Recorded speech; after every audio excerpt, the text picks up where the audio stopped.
Good morning, Guardians. TBL here, and it's Arms Day once again for Wednesday, March 15th, 2017. So let's go ahead and dive on in. Now, first up, we've got the Suros RE45, the high-impact Suros auto rifle, and really none of the rolls this week are that interesting. Roll number 1 does have high-caliber rounds, injection mold, and unflinching for a little bit of a boost to stability there, but overall, in my opinion, it doesn't give the gun quite enough to make it really reliable. Ultimately, roll number 2 is probably going to be the best of the bunch. This one comes with SPO28 for the bonus aim assist, high caliber rounds, which is great on auto rifles now, casket mag, speed reload, a little bit of stability with injection mold, and persistence. And that mixes in pretty well with the nice little benefit you get from injection mold. But ultimately, it could be better. It could be something like hand-laid stock, which just of course gives you a better overall amount of stability.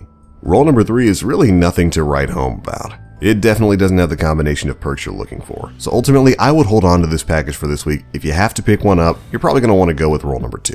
Alright, next up we've got the Geharris D hand cannon. Now this hand cannon's interesting. It's in the best archetype, the 22 rate of fire, 81 impact, and it comes with actually some pretty decent base stats.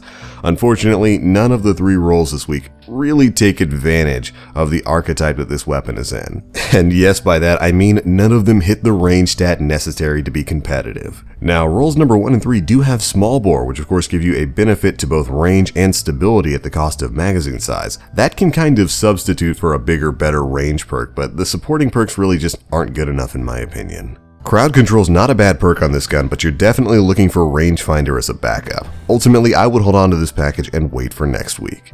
Alright, next up for the Ufer and HC4, I'm going to save you guys some time. Roll number 2 is the only one worth looking at. It's got True Sight, Grenadier, Lightweight, Rifled Barrel, which is the big ticket item here of course, Triple Tap, and Eye of the Storm. This is about as good as it's going to get for the Ufer in this week. Rifled Barrel of course helps this gun get to range stats necessary to be consistent in the Crucible, Grenadier's a great backup perk, and Triple Tap is always good. As long as you're landing those precision shots, it really helps out with the gun's low magazine size. So if you're going to be picking up the Ufer this week, the only roll I can recommend is roll number 2. Alright, now next up for both the Herja D and the Lyudmila D, we've got kind of a similar story. Neither one is really optimally rolled. Roll number 1 does have SC Hollow for bonus aim assist and rangefinder, but really no other stability perks there to kind of catch your eye. And it's really the same story for all 3 rolls of this gun. You're really looking for something like SC Hollow, again for the bonus aim assist, Head Seeker, rangefinder or counterbalance, and like fitted stock or hand-laid stock for a big boost to stability.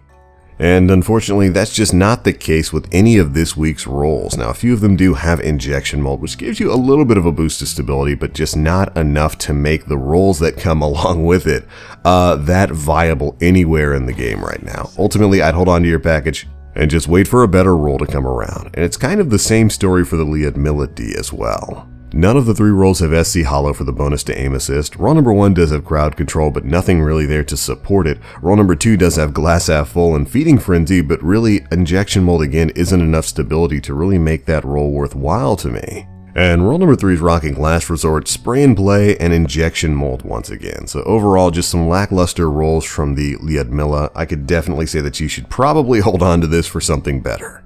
There's really just nothing this week that's worth your time and effort. But alright, lastly for next week's orders, we have got the Suros RE41 auto rifle, that's the mid-impact one, the Haka Geharris D hand cannon once again, the Suros PDX41 pulse rifle, the Suros JLB42 rocket launcher, and finally, the Tamer D sniper rifle. And that is pretty much it for your Arms Day review, Guardians.